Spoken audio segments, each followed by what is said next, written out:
The protagonist, Episode 2. Jogendra loved the rhythmic clanging of the temple bells, a soothing constant amidst the buzz of change. The hum of the computer in his school's tiny lab, a recent, much-debated arrival, was an equally irresistible sound. Progress, he'd heard, and on the screen, windows flickered open to worlds he craved to discover. The village had always been a place where tradition was law. Farming was their backbone, the land a living testament to their ancestors' toil. But flickering on the computer screen was something else entirely. Lines of code, a logic that held an undeniable fascination. The zeros and ones danced in Jogendra's dreams, hinting at languages of power, of building and creation. His grandfather, while loving, didn't understand. "The land gives us life, Jogendra," he'd say, his worn hands gripping the young boy's shoulders. "How can letters on a screen replace the feel of the harvest in your hands?" Jogendra understood the sentiment, but the possibilities of technology thrummed through his veins like unseen currents. The village square became a place where opinions clashed. Some, like his cousin Priya, saw the potential in computers.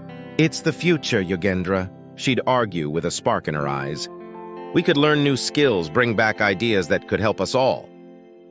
But old voices scoffed, muttering about sons forgetting their roots, of sterile city jobs replacing the honesty of working the land. Jogendra, his heart a knot of conflicting loyalties, dreamt of something different.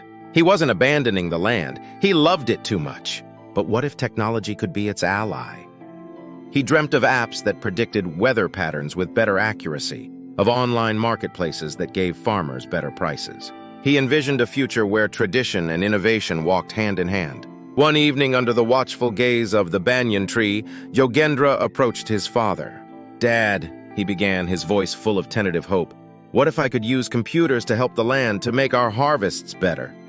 His father's furrowed brow slowly relaxed, and a hint of understanding crossed his eyes.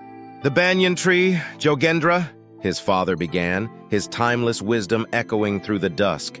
"Its strength is in both its roots and its reach. Perhaps you too can find a way to balance the old with this new world you crave." Hope ignited in Jogendra's chest. He would become a software engineer, but not one who turned his back on his heritage.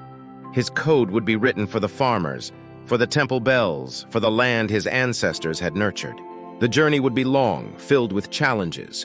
But somewhere within those flickering ones and zeros lay the chance to create a future where his village didn't need to choose between tradition and progress. Next week,